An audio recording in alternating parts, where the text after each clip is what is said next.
Bonjour. Alors, je ne vais pas vous faire un sondage parce que finalement, j'ai que 180 secondes, mais je suis convaincue que si je vous demandais qui parmi vous souffre de douleurs articulaires, la plupart lèveraient la main. Finalement, ça tombe bien parce qu'on travaille sur ce problème-là, et moi en particulier. Quand on a trop de douleurs, on peut être amené à installer des prothèses. Elles vont être composées d'un implant huméral qui est en verre, qui est de forme sphérique et qui est en métal. Et en vis-à-vis, au niveau de l'omoplate, on va placer un implant glénoïdien qui lui est en plastique. Et c'est ça qui va permettre de bouger par rapport à l'implant huméral. Il faut savoir qu'un paramètre important, ça s'appelle le mismatch.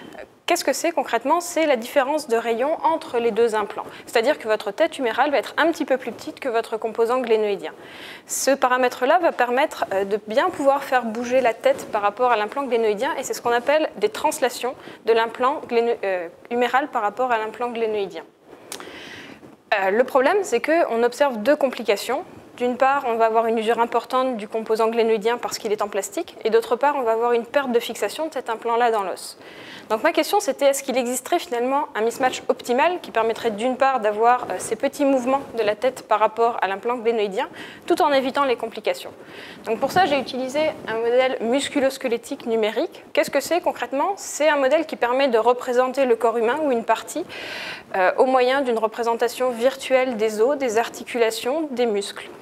On va générer un mouvement, par exemple simplement une élévation, et on va calculer les forces musculaires pour faire ce mouvement-là, et également les forces internes qui vont s'appliquer. Donc dans notre cas, ce qui nous intéresse, c'est au niveau du composant glénoïdien.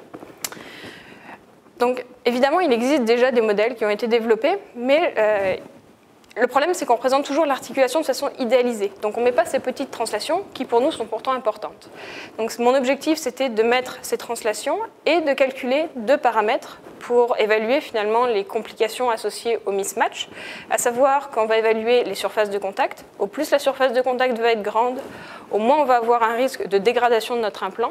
Et on va évaluer d'autre part les translations de la tête humérale, parce qu'on sait que plus on a de translations et plus on va avoir un risque de perdre la fixation de l'implant par rapport à l'os. J'ai pu mettre en avant qu'un mismatch optimum était de l'ordre de 3 mm environ, ce qui est vraiment un grand pas en avant, parce que jusqu'alors on n'avait pas de valeur objective pour quantifier les risques associés à ce mismatch.